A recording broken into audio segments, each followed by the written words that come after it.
Hey everybody, welcome to Morning Coffee. It's your girl Tammy coming at you again with an encouraging word. Happy Monday. Welcome to a brand new week. Hope you all had a restful weekend and hope you did something fun and hope you got some rest.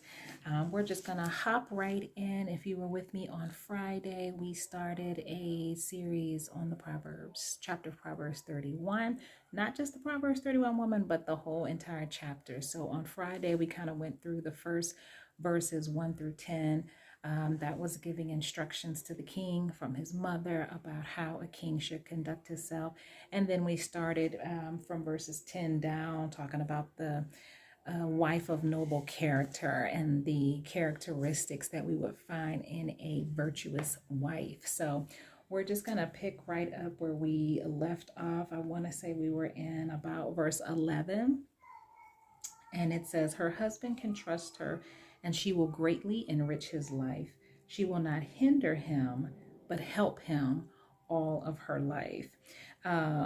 So she can be trusted basically by her husband. She's going to look for what is going to be for his good. She's going to be that supporter. She's going to be that cheerleader, and she's going to do him good. She's not going to bring him disgrace. And a lot of times when, especially when you're thinking about a husband and wife situation, the wife will be a representation of her husband. And so we want to make sure that we are representing our husbands well. We want not to bring him disgrace, but be that kind of woman that he can be proud of, could be confident in, and know that he can fully trust her.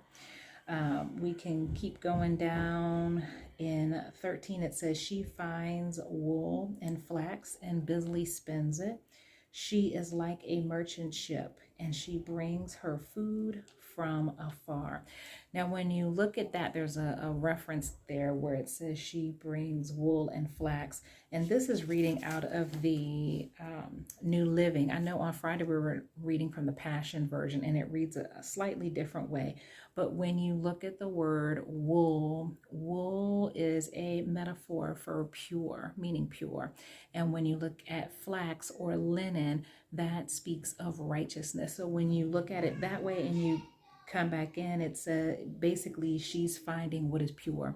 She's finding what is righteous. She is living that righteous life, that pure life.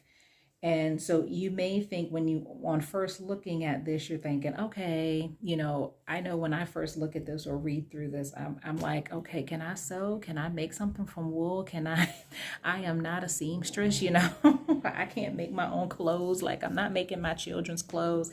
But it has a deeper meaning than that. It's not about just spinning some wool and some flax. It's about running after what is pure and running after righteousness. It says she is like a merchant ship, and she brings her food from afar. So when we look at that, when you think of merchant ships, and we don't really think about that in today's society because we call Amazon, and Amazon just ships us our packages next day. And so we don't really fully understand. But in this day, their goods and everything came from afar, mostly by other countries coming by ship. So it wasn't going to be Amazon. It wasn't going to be at your door next day or same day delivery. You had to wait for it. And it was something that came from afar off.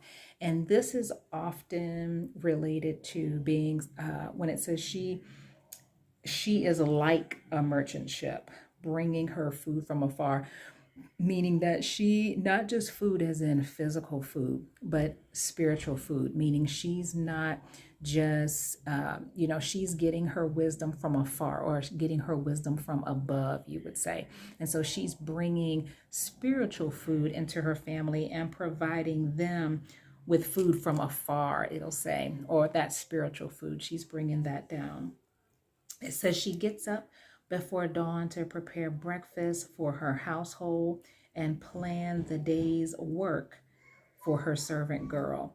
So there you can say, she gets up in the morning, she prepares her day, she makes sure that her family is fed, and she plans out her day's work. So you can look at her and say, okay, well, she's a planner. She's looking ahead. She's making sure that she's not going to miss anything during the week. She's making sure that the kids have what they need and that the husband has what she needs. And even those servant girls, it says she plans even the work for her servant girls for it. So even for those who work for her, she's planning out their day as well.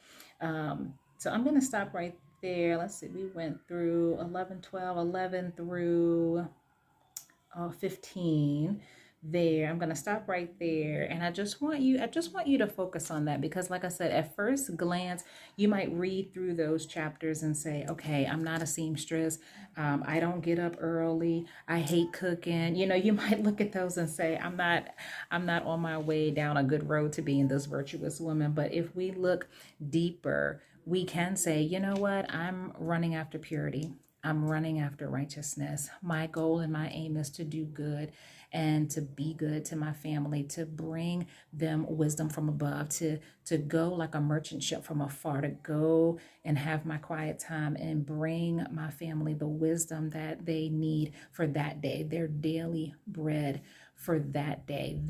Those things I can do. Those things you can do.